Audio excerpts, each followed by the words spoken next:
Europe 1 Soir Week-end. 19h, 21h, Stéphanie Demureux. En compagnie de Véronique Jacquier et Sébastien Ligné pour la première heure d'Europe 1 Soir Week-end. Ce soir, vous avez entendu Maëlle Laurent nous parler de ce dérapage à l'université Lyon 2. Un professeur d'histoire qui publie sur les réseaux sociaux une liste de personnalités juives ou supposées juives en les qualifiant de génocidaires à boycotter.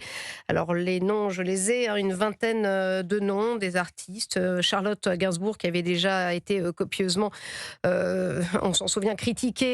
Arthur, l'animateur, Michel Boujna, Jonathan Arfi, président du CRIF, Yvan Attal, Élie Corsia, président du Consistoire central. Bon, je ne vais pas tous les citer. En tout cas, ce soir, l'université Lyon 2 condamne le contenu de cette publication et se désolidarise de l'enseignant. N'empêche, en mars dernier, il y avait déjà eu l'affaire Balanche, ce professeur pris à partie en plein cours par des militants pro-palestiniens fin mars. On a envie de demander à la direction de l'université Lyon 2 de mieux recruter quand même ces professeurs. Véronique Jacquier. Alors d'une part il y a le recrutement, mais d'autre part il y a le sort qui attend ce professeur. Enfin sincèrement, comment peut-on considérer qu'il est normal qu'il continue à enseigner avec cet antisémitisme totalement décomplexé, cet antisémitisme à ciel ouvert? Enfin, moi c'est ça qui me marque, c'est qu'on a l'impression que chaque fois, non, c'est pas possible d'aller plus loin et de franchir un cran. Eh bien oui, c'est possible. Vous êtes censé censé faire partie d'une élite, vous êtes un enseignant à l'université. Alors on sait bien que Lyon 2 est un foyer quand même où il y a manifestement. Voilà, un foyer où manifestement l'extrême gauche pullule, on l'a vu avec l'affaire Balanche. Et d'ailleurs, le professeur, M. Balanche, lui, ne s'était pas dégonflé, avait tenu bon face à des élèves extrémistes, il avait droit à des intimidations.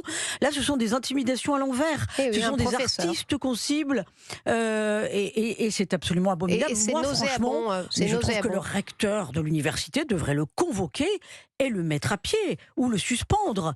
C'est pas possible de diffuser des idées aussi nauséabondes. Ça veut dire que ça infuse auprès des élèves. Oui. C'est un professeur d'histoire médiévale. Alors pour l'instant, l'université se désolidarise, mais l'histoire ne dit pas qu'il a été convoqué et qu'il va avoir une sanction.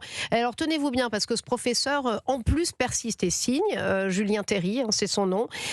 Sur son tweet, les petits fonctionnaires de la Hasbara, alors j'ai cherché, c'est un nom hébreu, communication publique et diplomatique menée par l'État d'Israël pour défendre ses positions à l'étranger.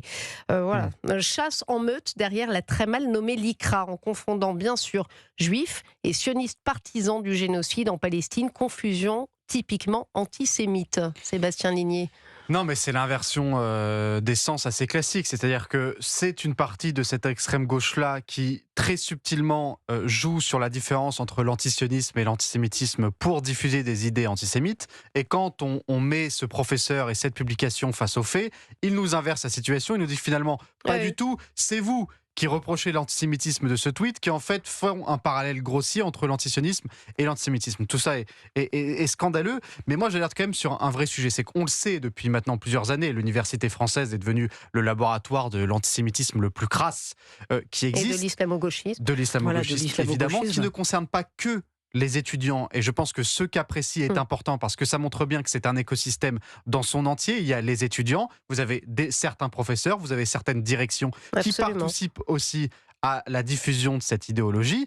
Et quand même, parce que derrière ces artistes juifs ou non, il y a quand même l'idée que les étudiants juifs français ne sont plus les bienvenus dans certaines universités. On se rappelle de Sciences Po Paris, où un amphithéâtre avait été rebaptisé Gaza et des étudiants juifs avaient été interdits d'entrer. Vous savez que certains parents n'essayent même plus de faire passer le concours à leurs enfants. Voilà, mais ils abandonnent directement. C'est pour ça qu'il faut alerter sur le fait qu'on se dirige vers une génération en France où les étudiants juifs n'auront plus accès à l'université, par crainte ou par refus.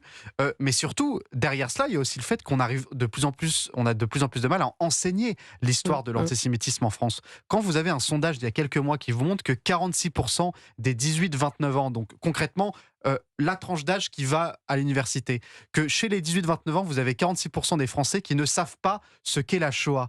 Ça vous montre bien que la France, dans son ensemble, a raté quelque chose. Qu'aujourd'hui, c'est de plus en plus compliqué dans certaines universités, dans certains lycées, d'enseigner l'histoire de l'antisémitisme en France. Qu'est-ce que ça provoque, tout cela, chez nos compatriotes juifs français ?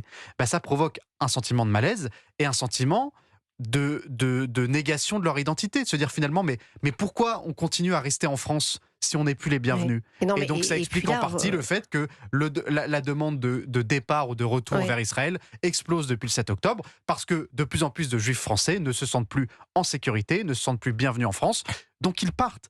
On arrive malheureusement à un scénario où peut-être que dans 10, 15, 20 ans, il n'y aura quasiment plus de juifs en France. Non, mais là, on en est quand même à, je ne sais pas si vous vous rendez compte, à publier des listes de personnalités. On leur met clairement une cible dans le dos, tranquillement.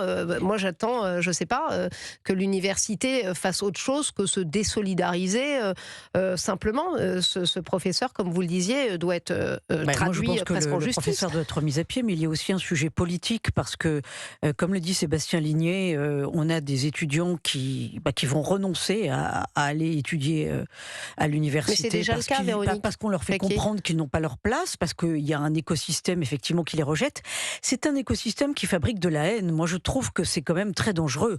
Normalement, l'université est quand même fait pour former une élite, pour former des gens après en capacité de former d'autres citoyens pour la nation. Qui vont peut-être prendre le pouvoir dans le pays, de diriger, vous voyez, avoir des responsabilités. Vous imaginez avec ce genre de mentalité? Bien sûr, mais surtout ce professeur d'histoire est quand même spécialisé en histoire médiévale. Alors moi, il y a en plus tout le prisme idéologique qui passe par là, où vous dites, mais comment ces personnes sont-elles en capacité d'enseigner leur matière? De toute façon, je vais vous dire quelque chose de simple. Moi, je crois que les Français l'ont compris.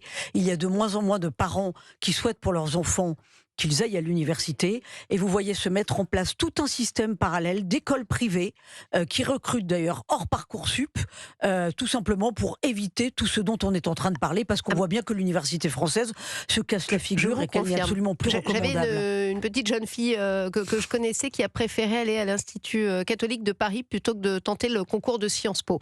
Oui, bien sûr. Et l'IPC, en revanche, monte en flèche, d'ailleurs. C'est terrible qu'on accepte une défaite pareille, parce qu'on a vu aux États-Unis avec Donald Trump qui a totalement accepté de mener un combat culturel contre les universités américaines qui étaient dans un état encore plus déplorable que les nôtres. Et on voit que un cheminement positif est en train de se dégager dans certaines universités.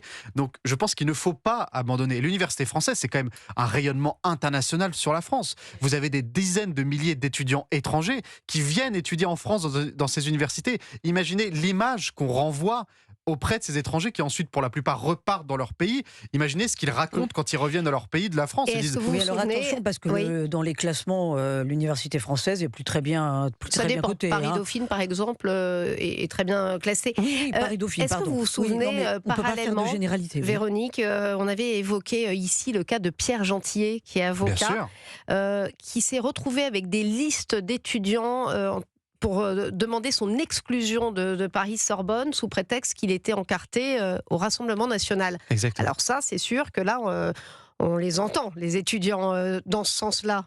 Qu'est-ce que ça vous inspire, Sébastien Ligny ? On n'a jamais entendu des étudiants manifester parce que certains professeurs auraient liké ou partagé des posts de la France Insoumise.